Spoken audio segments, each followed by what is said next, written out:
Septembre 2025. Gotham City connaît une ère nouvelle. Une ère signée Matt Fraction au scénario et Jorge Jiménez au dessin. Dans ce premier chapitre, on découvre ce que Gotham et Batman sont devenus et ce que cela va signifier pour la suite. Petit contexte, la série est relancée. C'est la 4e renumérotation de cette série mythique. Le costume change, bleu et gris plutôt que noir, retour à l'ancienne, nouveau bas de véhicule, nouvelle approche visuelle. Gotham se veut plus vivante, plus pop, plus moderne. Le policier Jim Gordon n'est plus commissaire, simplement officier.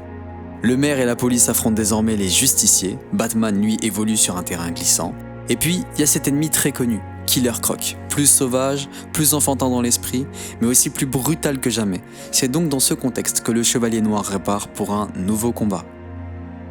L'histoire commence.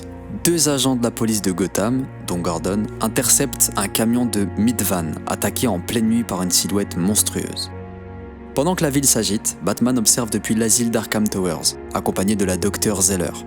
Elle lui explique que Killer Croc, alias Waylon Jones, a subi des morphotoxines et semble régresser mentalement à l'état d'enfant. Croc s'est échappé. Il n'est plus seulement le monstre d'antan, il est instable, imprévisible, presque devenu innocent, et donc encore plus dangereux.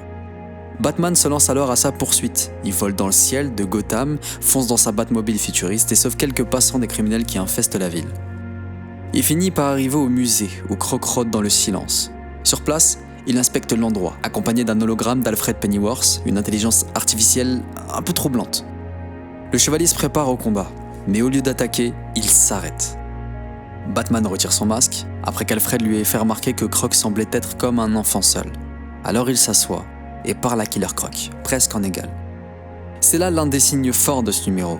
Ce Batman ne se limite pas au combat, il cherche l'espoir de changement. La discussion est interrompue par Zeller, venue raccompagner Croc à Arkham. C'est ainsi que se clôt cette rencontre. Mais soudain, Batman reçoit un appel. Un jeune allié pris au piège, Robin. Très classe, faut le dire. Alors mon avis sur ce premier chapitre, visuellement c'est impressionnant. Jorge Jiménez livre des planches hyper vivantes et dynamiques qui rendent Gotham plus lumineuse et moderne. Les couleurs de Tomeu Morey sont éclatantes, on a un costume de Batman qui tranche nettement, les gadgets qui sont mis en évidence par des petits encadrés explicatifs, et ce Robin franchement magnifique comme on n'en avait jamais vu. Le ton lui, il est plus ultra sombre, contrairement à Year One, Long Halloween et bien d'autres. Ce Batman est plus lumineux, tout en restant sérieux. Et je trouve que c'est une excellente approche moderne pour lancer Batman. C'est un nouveau départ qui promet énormément. En résumé, ce chapitre 1 réintroduit un Batman connu mais transformé. Nouvelle apparence, nouveaux enjeux, nouvelle Gotham. Il pose des questions plutôt que d'apporter toutes les réponses, et c'est parfait pour Batlore. On va pouvoir décortiquer ce nouveau départ, scène par scène, page par page. Donc dans la prochaine vidéo, on s'attaquera au chapitre 2, espérant que vous serez au rendez-vous. En tout cas, merci d'avoir suivi cette première vidéo sur la nouvelle série Batman 2025. N'oubliez pas de liker, de commenter ce que vous avez pensé de ce nouveau Batman pour les référencements et de vous abonner pour la suite. A très bientôt dans Gotham City.